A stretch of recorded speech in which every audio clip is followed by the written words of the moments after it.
여러분, 우리의 인생이 늘 내가 바라는 대로 또 내가 원하는 대로 흘러가면 참 좋겠지만은 그렇지 않은 게 우리들의 삶입니다. 항상 내가 원하는 대로 흘러가지 않고 내가 기대하는 대로 가지 않습니다. 그래서 때로는 나 스스로 생각하기에 한계다라는 것에 부딪히고 또 그 무엇도 할 수 없는 현재와 또 예측 불가능한 미래가 맞물리는 순간 인간은 누구나 두려움과 불안해 합니다. 문제는 그러한 두려움과 불안을 그대로 두면은 이것들이 우리를 더욱더 깊은 절망과 좌절의 늪으로 끌고 간다라는 거예요. 왜 그렇겠습니까? 내 안에 있는 두려움과 불안을 반복해서 묵상하고 생각하기 때문입니다. 다른 것을 보지 못합니다. 그저 그냥 그 두려움과 불안만을 계속 보면서 거기에 잠식되고 그 늪에 점점 빠지다 보면은 그 두려움에서 헤어날 수가 없다는 거예요. 그 불안에서 헤어날 수가 없다는 것입니다. 이때 우리에게 필요한 것이 무엇이겠습니까? 그저 계속해서 두려움과 불안을 묵상하며 그저 상황이 나아지기만을 기다리는 것이 최선일까요? 여러분, 같은 일을 반복하면서 다른 결과를 기대하는 것만큼 어리석은 일이 없습니다. 계속해서 두려워하고 불안해하는데 어떻게 상황이 나아질 수 있겠습니까? 그럴 수가 없겠죠. 그러면 무엇이 필요하겠습니까? 바로 두려움과 불안을 뒤집을 수 있는 용기가 필요하다라는 거예요. 그런데 문제는 그 용기가 내 안에 있으면 정말 좋겠는데 없다는 거죠. 그런 면에서 오늘 우리가 함께 묵상할 말씀은 두려움에 사로잡힌 이들이 그것을 뒤집을 용기가 어디로부터 나오는지를 잘 보여주는 내용이다 하겠습니다. 오늘 우리가 다루게 될 홍해 사건은 출애굽을 언급할 때마다 이야기되고 또 기억되는 사건이라 할 수 있습니다. 그 이유는 이 사건이 갖고 있는 중요성 때문입니다. 단순히 이스라엘 백성들을 하나님께서 사랑하셔서 그 위기에서 구해 주셨다라는 것이 이 사건의 본질이 아니에요. 그냥 내가 예뻐하는 애들이니까는 내가 좀 얘네들을 좀 구원해 줘야겠다. 이게 이 기적의 본질이 아니다라는 것입니다. 출애굽을 다루면서 계속해서 강조하는 내용이지만은 하나님을 하나님으로 인정하는 것이 출애굽의 목적이고 또 오늘 사건의 본질이다 하겠습니다. 여러분, 하나님은요 단순히 인간의 필요나 이기적인 마음에 반응하는 분이 아니세요. 최근 눈길을 끄는 통계 하나가 있어서 소개하려고 합니다. 한 2021년도 한국갤럽의 조사에 따르면은 한국의 무종교인이 60%가 된답니다. 그냥 단순히 기독교가 아닌 사람을 말하는 것이 아니라 종교가 아예 없는 사람이 60%라고 해요. 그냥 뭐 기독교든 불교든 뭐 이슬람교든 뭐든 간에 상관없이 60%가량이 무종교인, 종교에 대해서 관심 없는 사람이라고 합니다. 또 그 중에서 20대의 78%가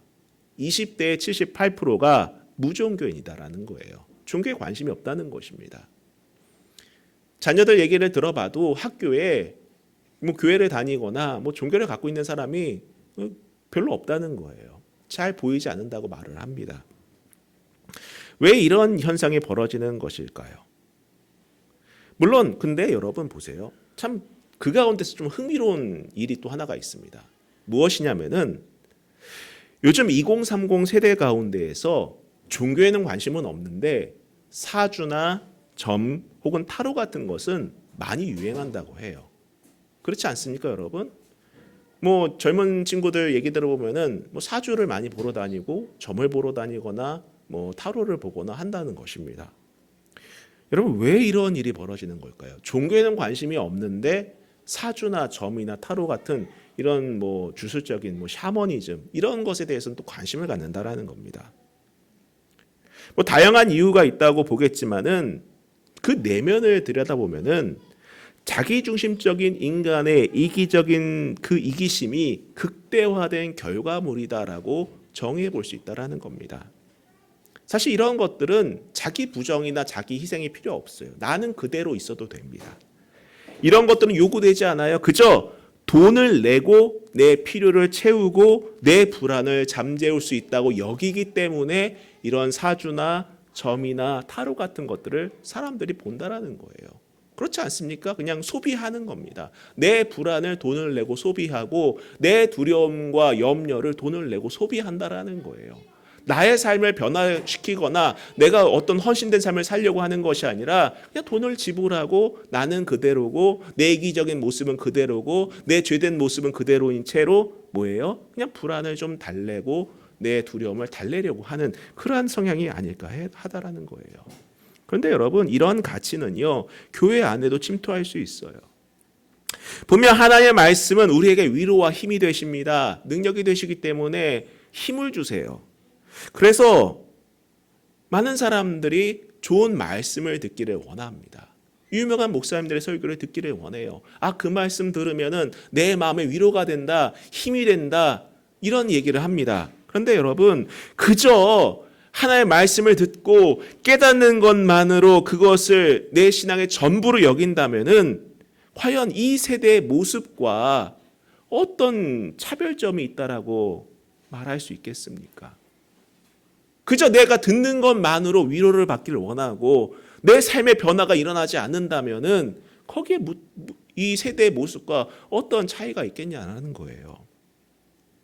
여러분, 하나님의 말씀의 목적은요, 또 우리가 예배하는 목적은 우리 안에 하나님이 하나님 되심을 인정하는데 그 목적이 있다는 사실을 잊지 마시길 바랍니다.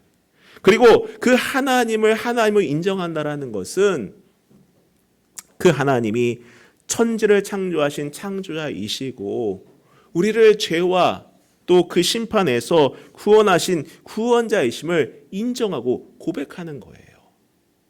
사실 여러분, 창세기 1장 1절을 믿으면은요, 성경 전체를 믿을 수밖에 없습니다. 태초에 하나님이 천지를 창조하시니라.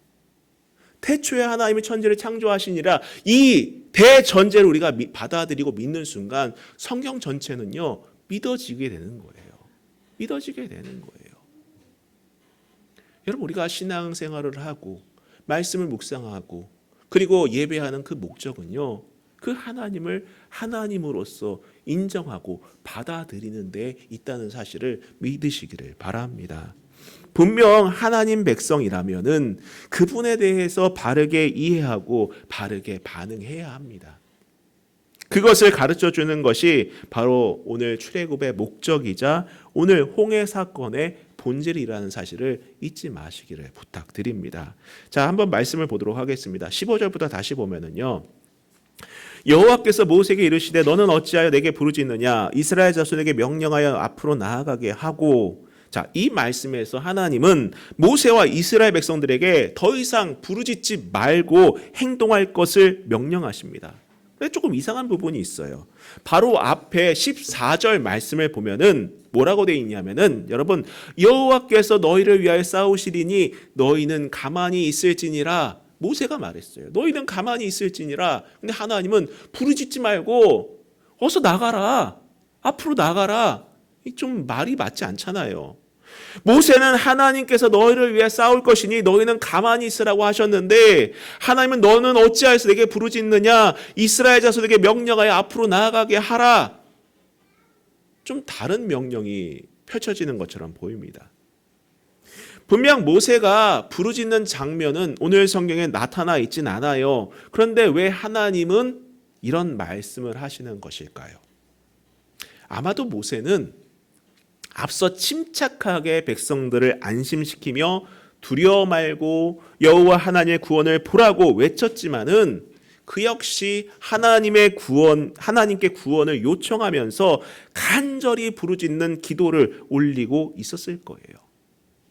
그런 모세에게 하나님께서는 이제 기도를 멈추고 행동할 때임을 가르쳐 주신 것입니다. 너가 지금 행동할 때다. 이제 이스라엘 백성들은 모세와 함께 바다를 향해 나아가야만 했던 거예요. 여러분, 믿음의 기도 중요합니다. 믿음의 기도 중요합니다. 그런데 그만큼 믿음의 반응도 필요하다는 사실을 잊지 마시기를 바랍니다. 여러분, 제가 믿음의 반응이라고 말을 했는데 이 말을 드린 이유는 여러분, 여기서 믿음의 반응이란 믿는 바를 행하라는 것이 아니에요. 믿는 바를 행하라는 것이 아닙니다. 어떤 사람이 빌딩 꼭대기에 올라가서 나는 떨어져도 죽지 않을 것을 믿습니다 하고 떨어지면 어떻게 될까요? 여러분, 그것은 믿음을 기만하는 것이죠. 믿음의 반응이란 믿는 바를 행하라는 것이 아니라 믿기 때문에 행해야 할 것을 하라는 거예요.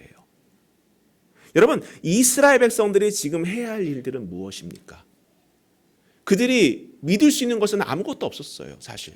뭘 해야 될지도 몰랐고, 난 믿으니까는 애굽 병사들을 향해 돌진할 거, 이런 걸 하라는 것이 아니지 않습니까?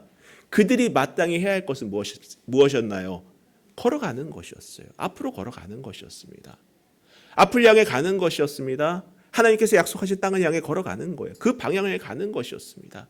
그 방향을 향해 걸어가는 것을 멈추지 말라는 거예요. 믿기 때문에 그 믿는 믿음으로 너희들이 지금 걷고 있는 이 걸음을 멈추지 말라고 하나님께서 말씀하고 계신 것입니다. 여러분, 우리는 믿음이 있기 때문에 오늘 내가 감당해야 할 것들을 감당해내는 거예요. 그렇지 않습니까, 여러분? 비록 앞은 보이지 않습니다. 앞이 무엇에 기다리고 있을지, 어떤 것이 내 앞에 펼쳐질지 우리는 누구도 예상하고 예측하지 못해요. 그러나 여러분에게 주어진 사명들이 있어요. 내가 감당해야 될 것들이 있습니다. 감당해야 될 십자가들이 있어요. 그런 것들을 내가 해내면 된다라는 거예요. 사실 인간의 두려움과 불안은요, 그것을 못하게 합니다. 내가 이것을 지속한다고 해서 미래가 괜찮을까? 내가 이 공부를 계속한다고 해서, 내가 이 운동을 계속한다고 해서, 내가 이 일을 계속해서 지속한다고 해서 내 미래가 괜찮을까? 우리의 불안과 두려움은요, 그걸 못하게 해요. 그러나 하나님께서는 믿음을 갖고 해내라는 것입니다. 너가 지금 그것에 두려워할 때가 아니다. 너가 지금 그것에 불안해할 때가 아니다. 기도만 하고 주저앉아 눈물 흘릴 때가 아니다. 믿는 바 가라, 행하라, 앞으로 나아가라. 이것이 하나님의 명령이었던 거예요.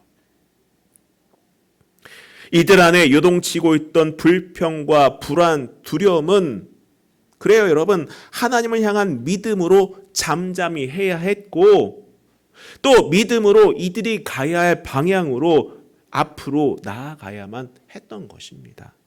이것이 하나님이 이스라엘 백성들에게 요구하시는 믿음이자 믿음의 반응이었다라는 거예요. 우리에게도 이스라엘 백성들처럼 이 속사람 안에 불평과 불만, 두려움이 요동칠 때가 있습니다. 왜 없겠어요? 우리는 늘 불안해하잖아요. 내가 이것을 했을 때에 괜찮을까? 정말 괜찮은 건 맞을까? 그런 마음이 왜 안 들겠습니까? 그때에 우리는 우리 자신을 향해 기도로 믿음을 선포할 수 있어야 되는 거예요. 그리고 이러한 믿음의 기도는 하나님의 능력을 경험하게 하는 열쇠임을 여러분 꼭 잊지 마시기를 축원합니다. 그래요.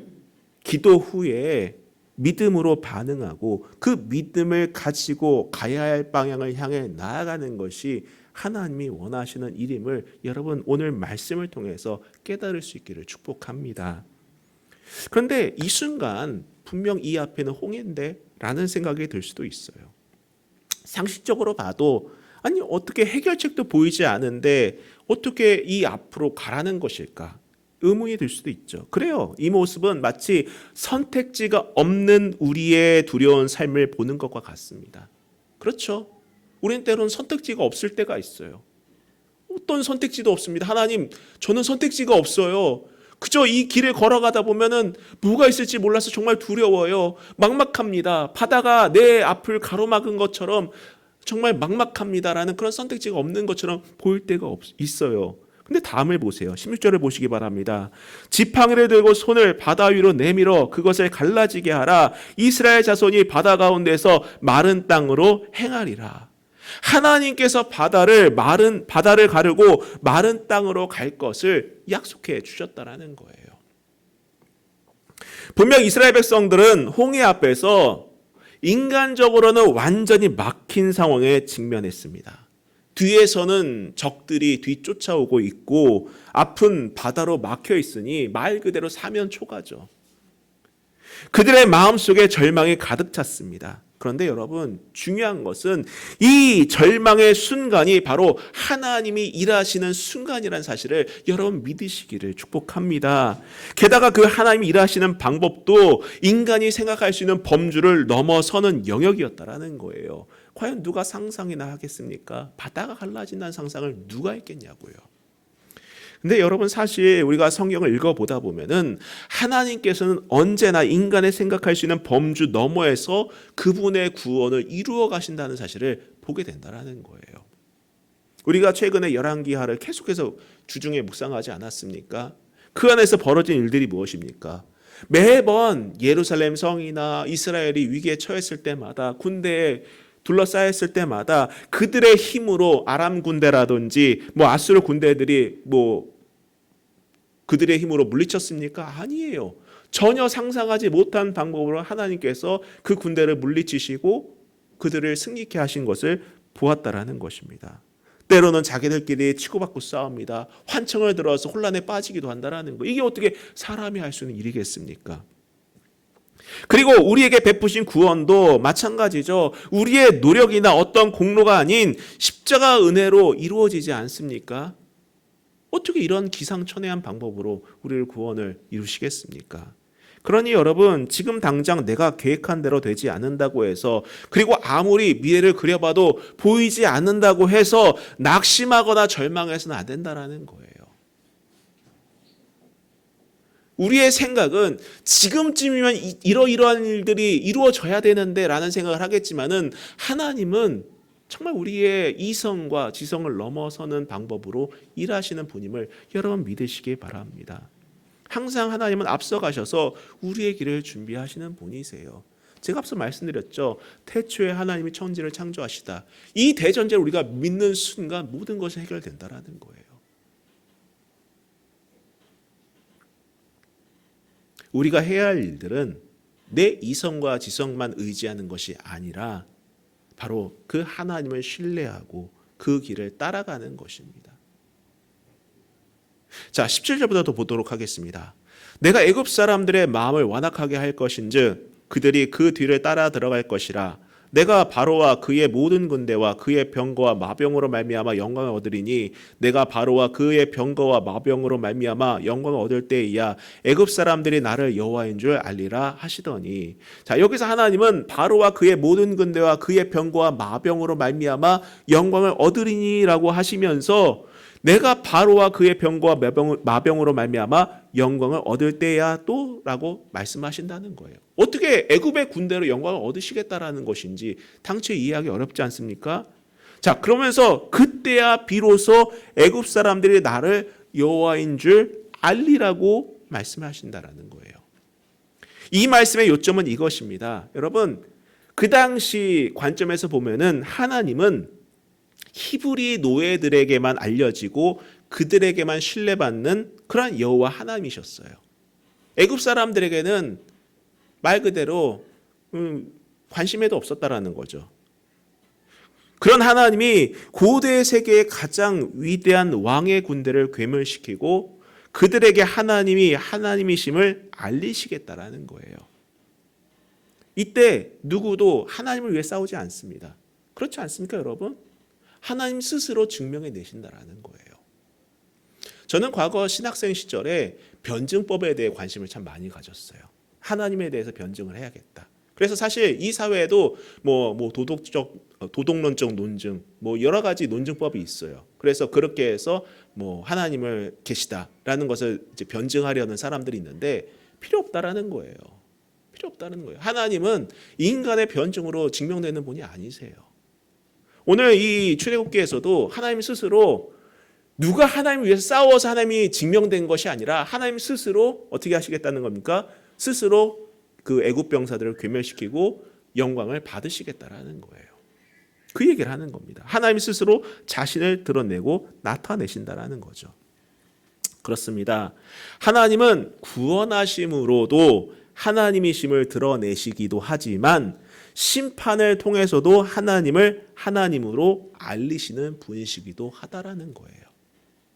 즉 하나님 자신에게 부르짖는 자들을 구속하시는 하나님이시지만은 반대로 하나님을 부정하는 자들을 심판하심으로써 하나님 되심을 나타내신다라는 거죠. 그런 면에 있어서 구원과 심판은 동전의 양면과도 같아요. 그렇지 않습니까, 여러분? 심판이 있기에 구원이 있는 거예요. 심판이 있으니까 구원이 있는 것입니다.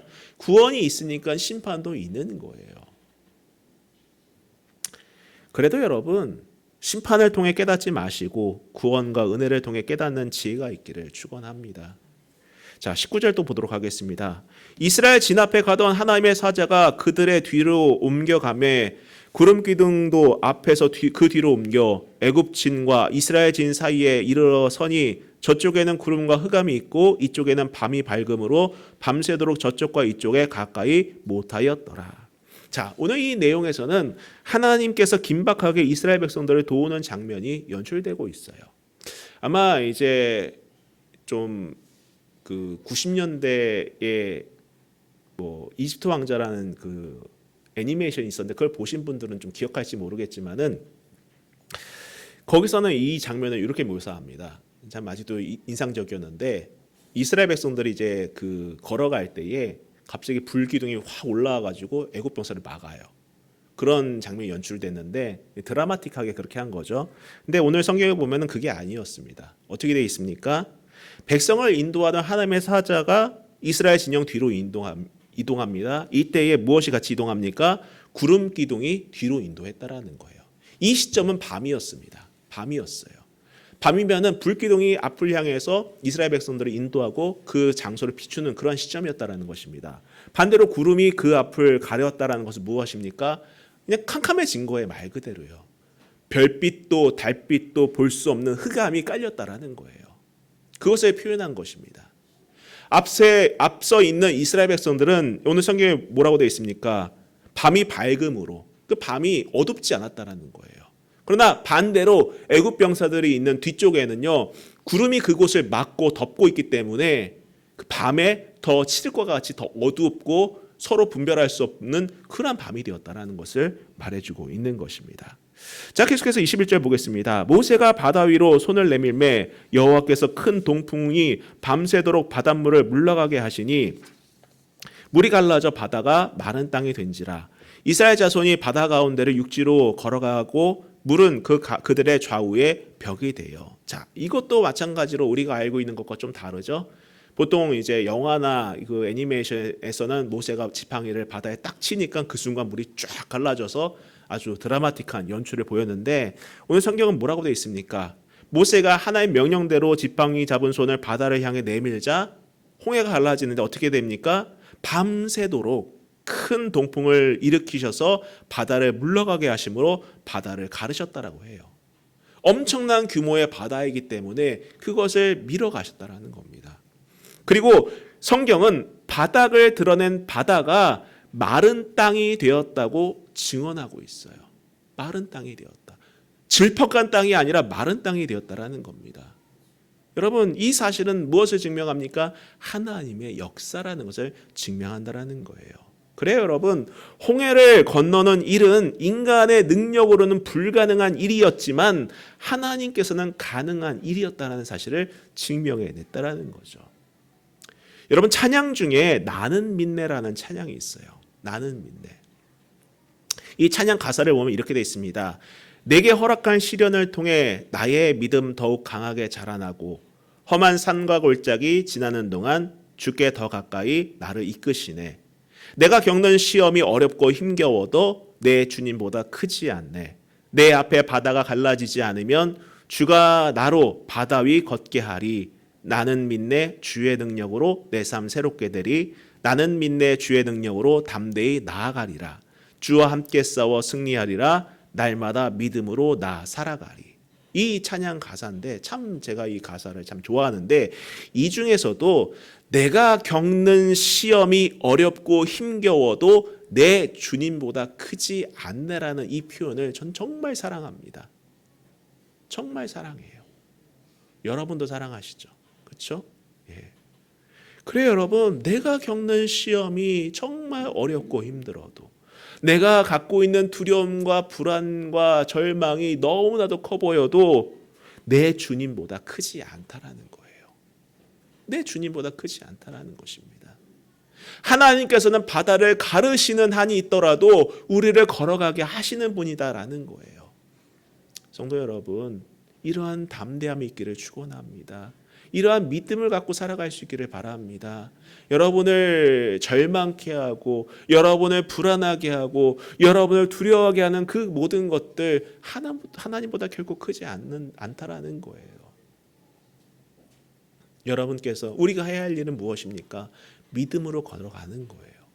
믿음으로 나아가는 것입니다. 오늘 내가 감당해야 될 짐들을 감당해 나아가면서 한 발 한 발 내딛으며 나아가는 것임을 여러분 잊지 마시기를 바라요.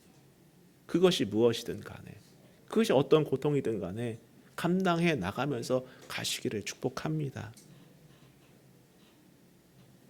어떤 문제도 주님보다 크지 않으심을 믿으시기 바랍니다. 이스라엘 백성들은 젖은 땅도 아니고 마른 땅을 내어 걷게 하신 것처럼 하나님은 우리를 인도하시고 보호하시며 인도해 주시는 분이십니다. 자, 계속해서 23절 보겠습니다.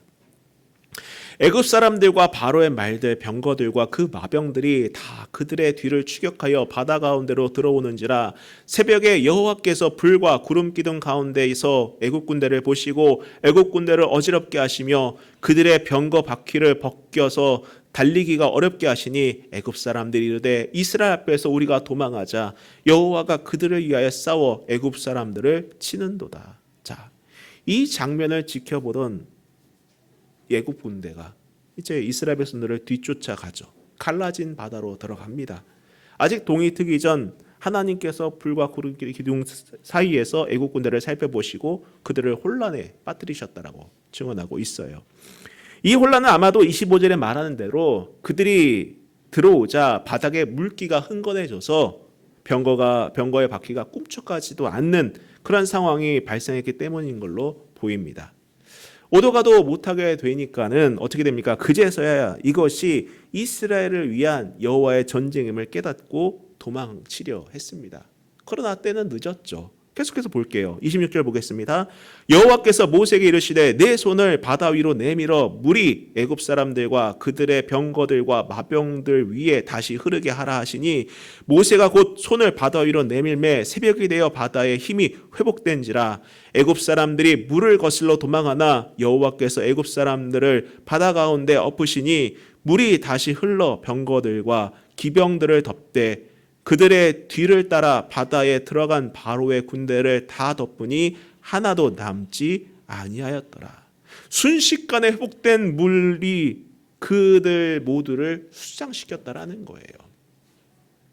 예전에 어떤 그 인본주의 학자가 이 성경 모세 이 홍해 사건을 보면서 사실 이 홍해라고 번역된 그 히브리어 원어를 보면은 갈대바다라는 단어로 번역이 돼요. 그래서 갈대 바다니까는 이스라엘 백성들이 건너갔겠지. 그런 얘기를 한 사람이 있었습니다. 그랬더니 옆에 있던 사람이 뭐라고 말했냐면은 그건 더 기적이라고. 누구나 건너갈 수 있는 갈대 바다에서 그 어마어마한 그 애굽 병사들이 수장됐다는 게 더 놀라운 일이 아니겠습니까? 이런 얘기를 하더라고요. 너무 늦은 깨달음에 후회하기 전에 질주를 멈출 수 있어야 되는데 이들 모두는 수장됐던 것입니다. 예전에 개그맨 중에서 박명수가 이런 말을 했습니다. 늦었다고 생각했을 때 이미 늦었다. 당장 시작해라. 참 철학적인 말인 것 같아요. 좋은 말인 것 같습니다. 그래요. 늦었다고 생각했을 땐 이미 늦은 거죠. 이 애굽 병사들이 아차 싶었겠습니다. 늦었다. 돌아가야겠다. 그때는 이미 늦은 거예요. 늦었다는 생각이 들기 전에 시작해야겠죠. 자, 계속해서 29절부터 읽고 마치도록 하겠습니다. 자, 그러나 이스라엘 자손은 바다 가운데를 육지로 행하였고 물이 좌우에 벽이 되었더라. 그날에 여호와께서 이같이 이스라엘을 애굽 사람의 손에서 구원하심에 이스라엘이 바닷가에서 애굽 사람들이 죽어 있는 것을 보았더라. 이스라엘이 여호와께서 애굽 사람들에게 행하신 그 큰 능력을 보았으므로 백성이 여호와를 경외하며 여호와 그의 종 모세를 믿었더라. 자, 가만히 서서 여호와께서 오늘날 너희를 위해 행하시는 구원을 보라. 이 모세의 말 그대로 그들이 본 것은 무엇입니까? 뒤쫓던 애굽 병사들이 죽어 있는 거였다라는 거예요. 이에 애굽을 섬기겠다고 아우성치던 백성들은 비로소 하나님을 경외하고 모세를 신뢰하게 된 것입니다. 하나님께서는 이들의 믿음의 승리로 화답했다라는 거죠. 분명 이스라엘의 상황은 도저히 빠져나갈 수 없는 절망적인 상황이었습니다. 그러나 그들은 그 순간에 하나님을 신뢰해야만 했어요. 홍해 앞에서 그들은 하나님의 계획을 보지 못했지만은 하나님은 이미 그분의 길을 준비하고 계셨던 것입니다. 성도 여러분, 우리도 절망적인 상황에 처할 때가 있어요. 그 순간에 필요한 것은 무엇입니까? 하나님을 신뢰하는 것, 하나님을 바라보는 것, 그리고 믿음의 발걸음을 멈추지 않는 것, 그것이 필요한 거예요. 왜냐하면 하나님께서는 앞서 가셔서 우리의 지성과 이성을 뛰어넘는 방법으로 우리의 길을 예비하고 인도하고 계시기 때문입니다. 이스라엘 백성들이 눈에 보이지 않는 길을 향해 나아가며 홍해가 갈라지는 것을 경험했듯이 우리도 종종 보이지 않는 상황에서 믿음을 가지고 나아갈 때에 하나님께서는 길을 열어주십니다. 그 길을 체험하는 저와 여러분이 될 수 있기를 주님의 이름으로 축복합니다. 우리의 삶에도 두려움 속에서 믿음으로 행동할 때에 그 두려움이 용기로 바뀌고 하나님이 길을 여신 것을 걷게 하신다는 사실을 믿으시기를 바라요. 성도 여러분, 담대할 수 있기를 축복합니다. 담대할 수 있기를 바랍니다. 여러분이 걷고 있는 그 길을 포기하지 마세요. 여러분이 걸어가고 있는 그 길을 멈추지 마세요. 담대하게 나아갈 수 있기를 다시 한번 부탁드립니다. 우리 같이 찬양하고 기도하도록 하겠습니다.